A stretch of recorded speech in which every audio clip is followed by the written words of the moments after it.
যেটা জানা যাচ্ছে যে দিল্লিতে নিয়ে চলে যাওয়া হয়েছে এবং আমরা যেটা এটাও জানতে পাচ্ছি যে কমিটি বিজেপির কেন্দ্রীয় নেতৃত্ব এবং আমরা দেখেছি যে রাজ্য নেতৃত্ব দফায় দফায় টানা 4 দিন ধরে, এমনকি আমরা এটাও জানতে পাচ্ছি রাত্রির 1টা-1:30টা পর্যন্ত বৈঠক হয়েছে, তারপর কিন্তু চূড়ান্ত করেছে এবং যেটা নিয়ে কিন্তু এই মুহূর্তে আলোড়ন তৈরি হয়েছে, এটা বলতেই হয়। সরানো হতে পারে 7 জন সাংগঠনিক বিজেপির জেলা সভাপতি এবং এটাও জানা যাচ্ছে যে 2026-এর যে বিধানসভা নির্বাচন তার আগে জেলা কমিটিতে আরএসএস-এর যে দাপট সেটা পুরোপুরি অব্যাহত থাকবে এবং এটা আমরা সূত্র মারফত এই খবর আমাদের কাছে যেটা জানতে পারা যাচ্ছে যে আরএসএস এর কাছেও স্পেসিফিক ভাবে এই সমস্ত জেলার সভাপতিদের বিরুদ্ধে একাধিক রিপোর্ট জমা পড়েছে এবং আরএসএসও নাকি এই সমস্ত জেলা সভাপতিদের কাজে ক্ষুব্ধ এবং সেই কারণেই আরো তড়িঘড়ি কেন্দ্রীয় নেতৃত্ব এই 7 জেলা সভাপতি যাদেরকে নিয়ে এত ক্ষোভ অসন্তোষ দানা বাঁধছে তাদেরকে সরানোর কাজ শুরু করতে চাইছে। একেবারেই তাই,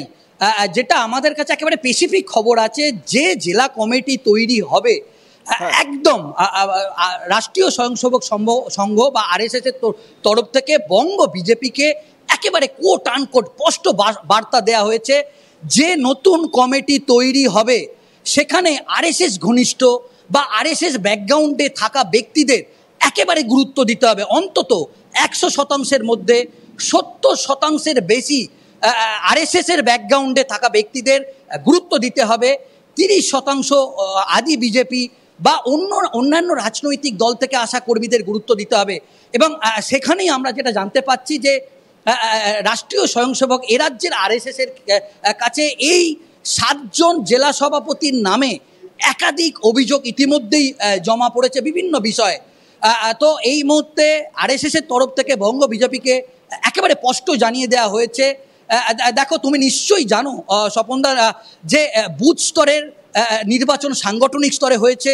মণ্ডল স্তরের নির্বাচনও সাংগঠনিক স্তরে একটা নির্বাচন সাংবিধানিক বিজেপির প্রোটোকল মেনে এই নির্বাচন হয়েছে এবং জেলা স্তরেও নির্বাচন বলা যেতে পারে সাংবিধানিক যে বিজেপির যে নির্বাচন সেই নির্বাচনের মাধ্যমে হয়েছে। সেক্ষেত্রে এই যে নির্বাচিত জেলা সভাপতিদের সরানোর সিদ্ধান্ত একেবারে বঙ্গ বিজেপিতে কিন্তু আলোড়ন তৈরি হয়েছে। যদি শেষ পর্যন্ত দেখে এটা একটা সম্ভাবনা, সূত্র মারফত আমরা যেটা জানা যাচ্ছে যে 7 জনের এরকম নামের তালিকা তৈরি হয়েছে যেটা নিয়ে আরএসএস অত্যন্ত অখুশি এবং বিজেপির কেন্দ্রীয় নেতৃত্ব আমরা যেটা জানতে পাচ্ছি সুনীল বানসাল তার একটি টিম সেই টিম কিন্তু কাজ করেছে। তুমি জানো যে 26-এর বিধানসভা নির্বাচনের আগে এই যে জেলা কমিটি রদবদল নিয়ে টানা 4 দিন দফায় দফায় বৈঠক এবং সুনীল বানসালের নিজস্ব টিম তারা দীর্ঘ পর্যালোচনা করেছে, দীর্ঘ সমীক্ষা করেছে এবং যে জেলাগুলি থেকে স্পেসিফিক অভিযোগ এসছে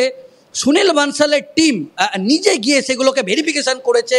দেখেছে এবং সেই জেলা সভাপতিগুলোকে সরানো হতে পারে। এমনকি এটাও আমরা সূত্র মারফত জানা যাচ্ছে যে 7 জনকে সরানো হচ্ছে এই 7 জনের মধ্যে হতে পারে যে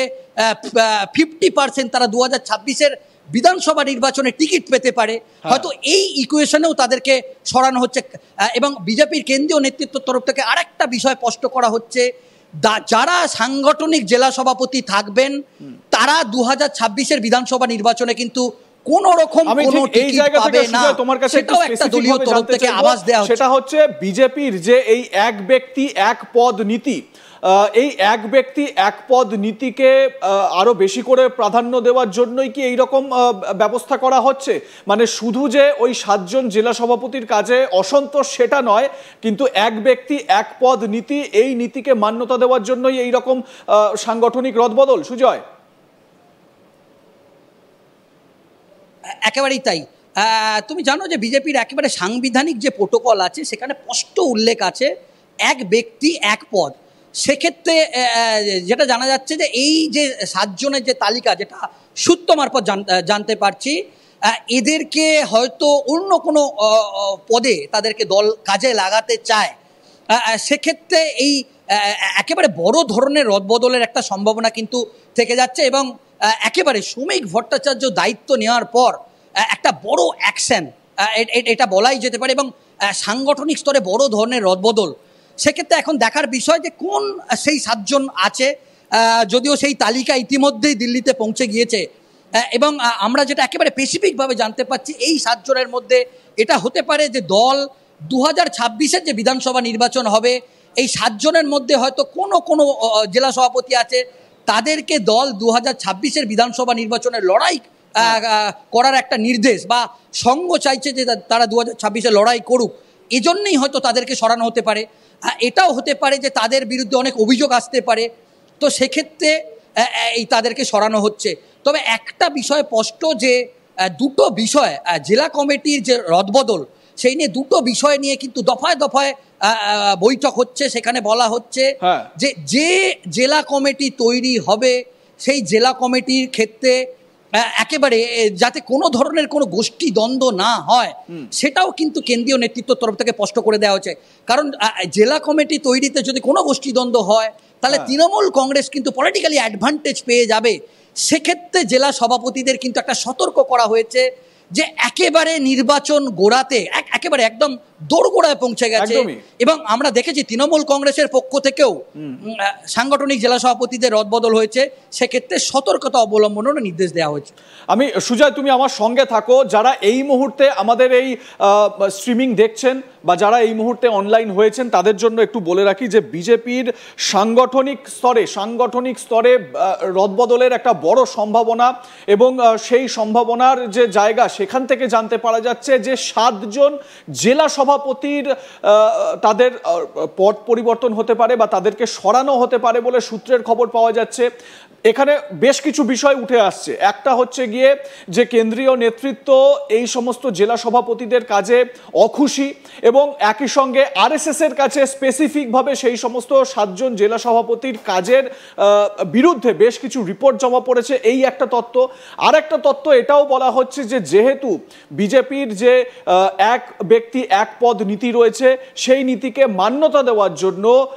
যাতে এটাকে একেবারে নির্দিষ্টভাবে তৈরি করা যায় সেই কারণে 26-এর ভোটের আগে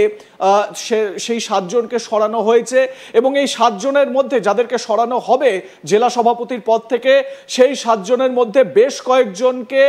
বিধানসভা নির্বাচনে 26-এর বিধানসভা নির্বাচনে টিকিট দেওয়া হতে পারে এমনটাও খবর জানতে পারা যাচ্ছে। আপনারা জানেন, যারা বিজেপির বিভিন্ন সাংগঠনিক বিষয় নিয়ে অবগত এবং যারা দেখছেন, যারা অতটা অবগত নন তাদেরকেও বলে রাখি 43টা সাংগঠনিক